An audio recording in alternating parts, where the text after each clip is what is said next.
Typically, if you have trouble sleeping, it's connected to anxiety.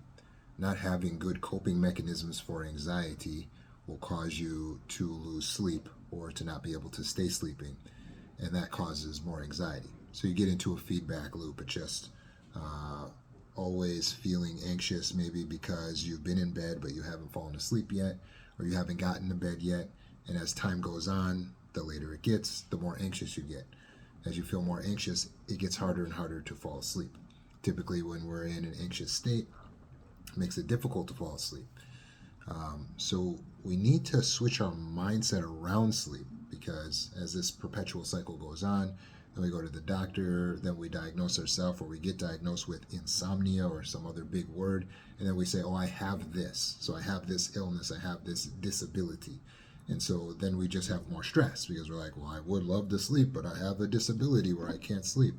So we need to change the whole way that we approach sleep. And instead of approaching it like we need to make ourselves sleep at a certain time for a certain amount of time, and if we can't do it, then we're disabled, we need to instead recognize the truths around sleep. So take in these basic truths and change your beliefs and your way of thinking. First of all, 8 hours of sleep obviously is ideal, but it's not a hard and fast rule. Many people who are going through insomnia or feel like they're having trouble sleeping, they're really suffering from anxiety. And so when you realize that you are in charge and the emotions are not in charge, then you recognize your personal agency to be the executive and to decide how you will run your life and how you will run your body. As the executive or the boss, you need to be intuitive to recognize, just like if you're running a company, people are not machines. Likewise with your body is not a machine. You are not a robot. You are a human being. You are a biological creature. You're a living organism. So sleep is an automatic function of your organism. Your body automatically sleeps. So you don't need to go to sleep or make yourself go to sleep. When you think like that, you're already working against the way the body works. So we think in our head like we go to bed and we're supposed to fall asleep, and it's all. Sleep is an automated function. So you can't control exactly when and how it's going to happen. You can't snap your fingers and just make yourself go to sleep. So all you need to be in charge of is setting the conditions for sleep. So change your mindset. I'm not going to sleep, but I'm going to set the conditions for sleep. Take my shower, brush my teeth, turn off the lights, go into bed, get the temperature right. My job is just to relax. That is your job, and that is what you can control. You can manage your anxiety, and you can relax, literally. Don't assume your body is broken if it doesn't fall asleep when you want it to. The body will get the sleep it needs on its own. It's an automated function. The body takes sleep when it feels safe and it has the opportunity to take it. So you just have to keep creating safe opportunities. That's your job. Not to make yourself fall asleep and be anxious when you're not sleeping. That's not your job, you see. So you're mismanaging your system. How? By trying to force something that's automated. You can't force an automation. Your job is to set the conditions for sleep and to just relax. Manage your anxiety. How? Use the JOT method. Before you go to bed, sit down and work out the things that typically stress you out or that are stressing you out that night. Now, if you're in bed and you wake up or you don't fall asleep, do not stress. That's normal. It's natural. Just stay relaxed and stay in the emotional state of satiation. Satiation is feeling satisfied, happy, calm, safe, relaxed. You cannot sleep if you feel irritated. So it's very important that you do not allow yourself to get into an irritated state or a fearful state. In a satiated state, the body signals the brain that it's safe to shut off consciousness, and then you'll fall asleep. So you can meditate on gratitude to stay relaxed. You can listen to relaxing religious sermons or publications that are going to put you in a spiritual mind frame. It could be books that you listen to. It could be silence that you go into. It's up to you. But what you want to do is stay out of the mindset of anxiety, irritation, and stay into satiation, gratitude. Even though you're conscious, just relax, because if you're not sleeping, at least you're still resting the body. And tell yourself that. That's fine. I'm not sleeping right now, but I'm still resting every muscle in my body. So I'm still getting rest. You understand? It's not sleep, but it's rest. The difference is just that you're not conscious. It's not as if your muscles become more rested when you're unconscious. You can be conscious and still rest your muscles. So recognize that you have the power to relax yourself and to set the stage for sleep. Do not look at a clock. Do not look at digital screens. Checking the time all the time can create desperation. It can put pressure on, cause anxiety. Just get comfy, stay still. Whatever time it is what time it is.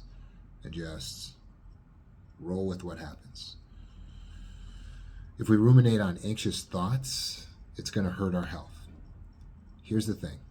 If you don't get 8 hours of sleep, you're not going to die. You're not falling apart.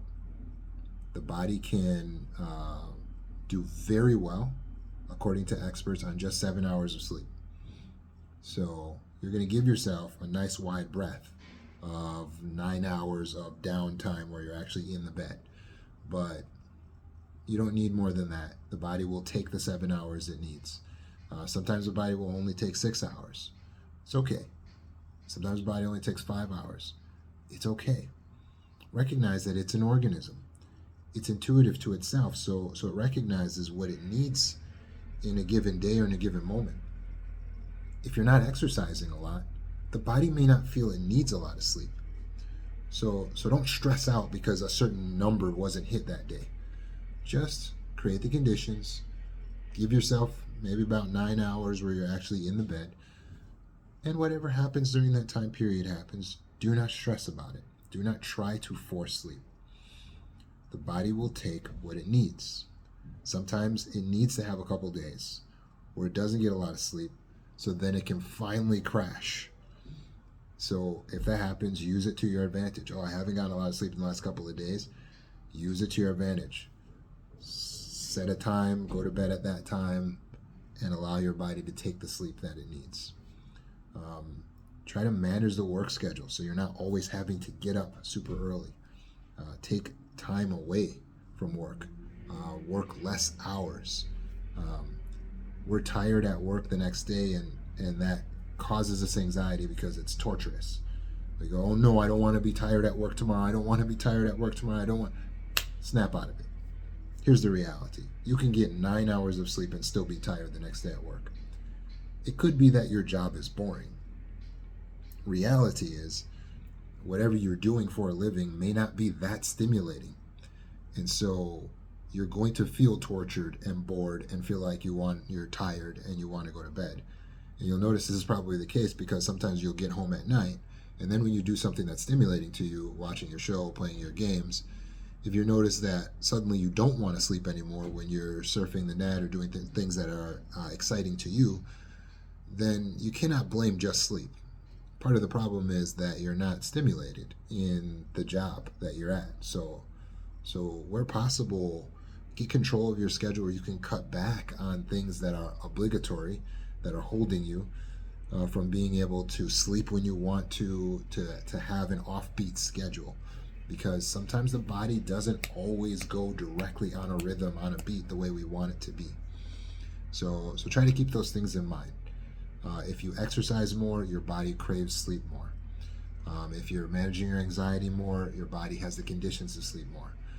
You'll be happier with more free time, not having so many obligations that are early morning to wake up for.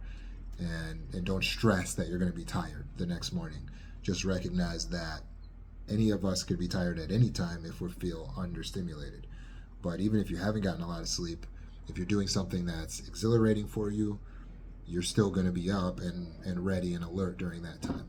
The body moves according to what it needs at every given interval.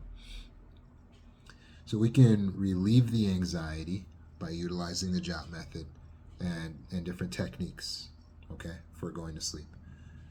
The insomnia is not a lifelong disease. It's based on anxiety. When you focus on treating the anxiety, you'll be able to sleep better. Don't stigmatize your problems. Don't count hours of sleep. Stay in bed until you're ready to get up. And when you wake up earlier than you're ready, try taking a nap during the day. You're a human.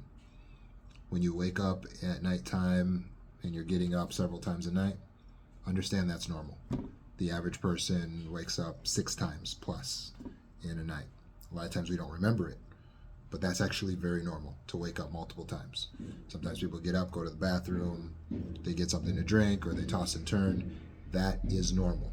If you're in an anxious state, instead of just seeing it as normal that you tossed or you turned or you woke up, you're going to go, oh no, what time is it? Oh my God, it's only 2 a.m. and I'm up. You're sabotaging yourself with all of that. Stop checking clocks. Just do your little toss, do your turn, go back to sleep. Get your water, go back to sleep. You understand?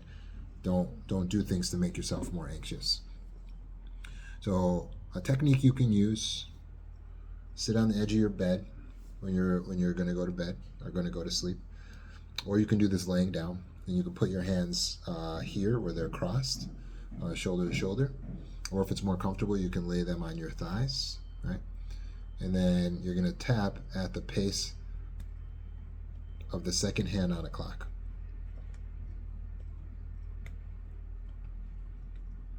Back and forth. And then you're going to breathe 4 seconds in, 4 seconds out.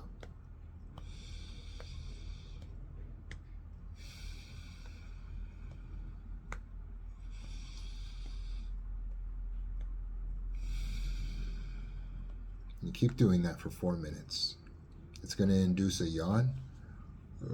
You'll feel yourself yawn, and it'll make it easier for you to drop into unconsciousness. You can use that technique to help yourself to fall asleep faster.